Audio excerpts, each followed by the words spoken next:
A Monster Auto Trader pregame show. Why? Because we got the two top seeds in the Eastern Conference. We have a Bucks team trying to become the third team ever to win 70 games. But if you look, there's no wrestling tonight. No title belts. They just ran out because it's serious business. The Raptors, on the other hand, they speak with Drake.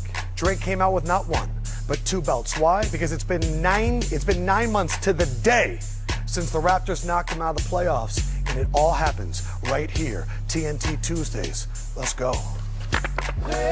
In the league, every player wants to be great, but only a few can rise above the rest and have their number raised. The icon, number 3, is going to be imprinted forever up in those Raptors. The spotlight shines brighter on the chosen ones.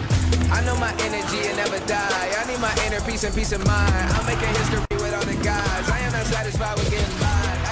They represent the face of a franchise and the future of the game. Say it with your chest. Their efforts fuel their team, energizing fans, impacting every facet of the game. The race to the playoffs has already begun. The Bucks clinched a playoff spot. Yes, they did. It's February. The intensity is amplifying. The momentum building.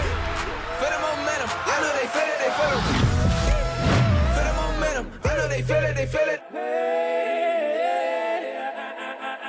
Welcome inside the glorious Studio J for the Auto Trader pregame show. I got Shaq, I got Candace, I got Wade. I'm gonna let you go. Just, what do we think? A little pit bull?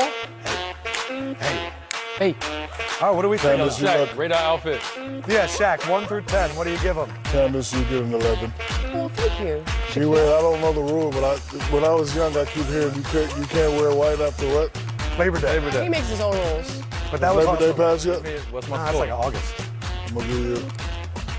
I like that little thing, so I'm gonna add 2 points for that. I'm gonna give you a 9. A 9. What is that thing? That's hanging? Has your mentions been filled What is with that thing that's hanging? Pause. This is a Black Mamba.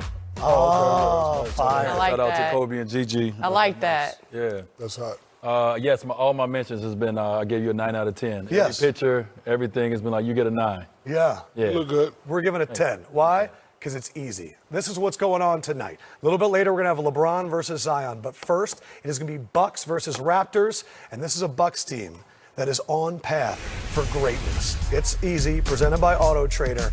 Take a look at this. First in the NBA in points, defensive rating, rebounds, points in the paint. They are looking for that title shot. They are the fastest ever to secure a playoff berth.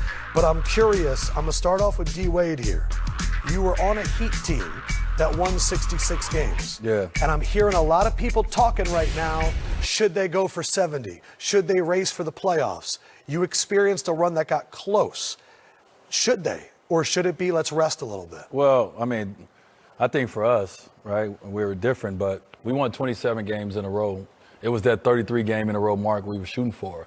And throughout that, you playing banged up. You know what I mean? You want to play through a lot because you want to reach that number. So for us, I think we got a little mentally drained and we got physically drained trying to reach a number instead of just playing the game, trying to continue to get better to prepare yourself for the playoffs. So I think they need to just worry about getting better each game, getting themselves ready to play and be prepared for the first round, not worry about getting 70 wins. D-Wade was a part of this, and we could have actually had 2 in Miami, but we clinched. I asked for the rest. Remember that? Yeah. Didn't get the rest. Get hurt in a game. Thigh messed up going into the playoffs. Barely make the playoffs. We get to the Eastern Conference Finals and lose in Game 7. So if I was them with 10 games left, I would say Giannis rest out. This is what's Work interesting. out. We already know we clinched. We already know we're the number 1 spot. Work out. I don't want you getting hurt in these last 2 games. Just get some rest. Come in and play a couple minutes, but you got to rest your guys. Because listen, Giannis is on the mission. Yeah. He knows what he has to do.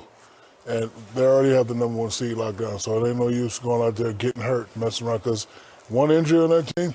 Well, we learned that ballgame. from Golden State a couple years back, 73-9. You've seen a bunch of Steph Curry commercials with that. You got the record, but you didn't get a ring that year. And there is a lot, like D. Wade said, going into the playoffs where you want everybody healthy. As we've seen with Toronto last year, they didn't play at full throttle all year, and they won the championship. I want to go to you because you were going up and back with the Lynx in the finals. You got them one year, they got you the next year. these two teams have playoff history. How much does facing somebody in the playoffs impact these regular season games? Does it mean more? And what can you learn from this stuff? You know, with us, it was when I played well, we won. When the Lynx played well, Sylvia played well. And that's how it is with Toronto. They had Kawhi last year, which is the go-to player. This year, Siakam did not play well in the first matchup. At all. At all. I think he was 16 points on 37% shot. 7 of 19 from the field. Giannis completely killed him in that game. But I think Toronto has confidence, right? They know they have a game plan that beat them before. Even though they had an amazing player, they feel that they have a game plan. And they feel that they're not that far away. They're second in the NBA. Milwaukee's first. So I think they have a lot of confidence, and it's coming off of last year. Like, look, when we get in the playoffs, look what we did to y'all last year. But your best players have to play well. They're not thinking about, 100%. Your best players have to play well. And not only that, when you're playing a team that's upcoming, that's really coming after you, you got to send a message every time. Right away. So, Toronto, we beat y'all last year, but Milwaukee is coming. So you have to keep, burying them, and keep letting them know that you got Giannis, you got the MVP runner-up, but you're still not good enough to beat us. It is a race right now for the first seed in the Eastern Conference. The Bucks seem to be running away with it. Can you do me a favor? Pelicans are sitting at the 10th position in the Western Conference. As you know, the top 8 go to the playoffs. So, look what they are doing. They might not be in the 9th position, but they're only 3 games behind Memphis, so they are in striking distance. Is it possible? Yeah, it's definitely possible, and especially when you look at the fact that Memphis just lost Jaren Jackson Jr. for the next 2 weeks, and they have a very tough schedule. So when you look at where Memphis is right now, if Memphis doesn't right this ship, or if Ja doesn't play extremely strong basketball for the next couple of weeks to make up for Jaren Jackson Jr. being out, the Pelicans can make a run because they're playing great basketball. Zion has them playing well.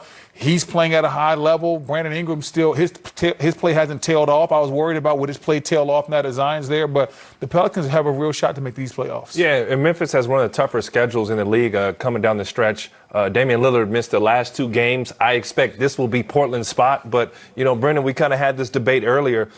I asked myself early in the season, what would it take for Zion Williamson to be Rookie of the Year? He sat out so many games. And when I looked at Zion Williamson, I said he had to lead his team to the playoffs. He had to get securely into the playoffs. And I think if he can do that, and we can accredit that to what he can do, I give him a shot at being a rookie, if not a co-Rookie of the Year.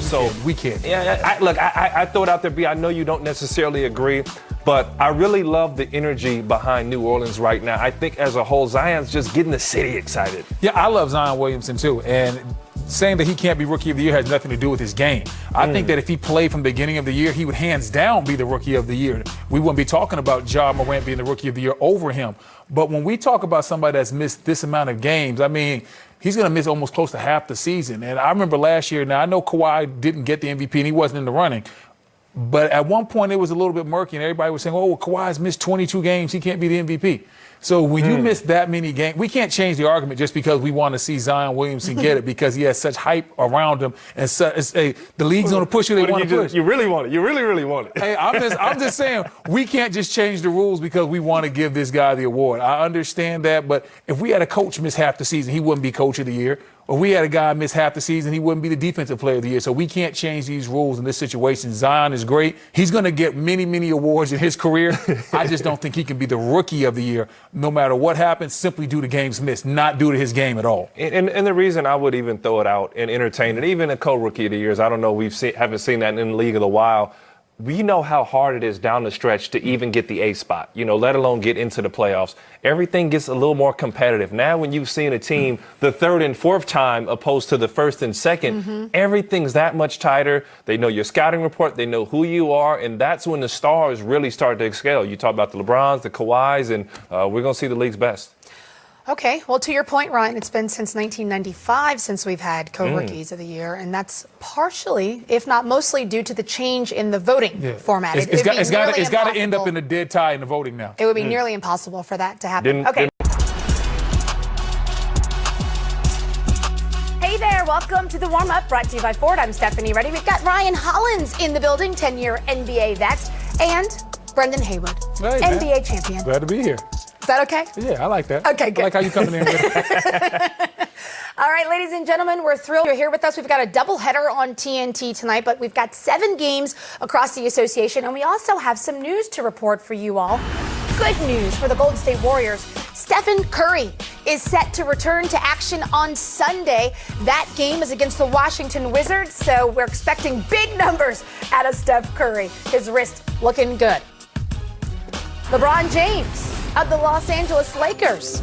He's been playing, MVP-like this season, leads the league in assists. His Lakers host the Pelicans tonight. First time he'll see Zion Williamson face-to-face. Speaking of Zion Williamson, the rookie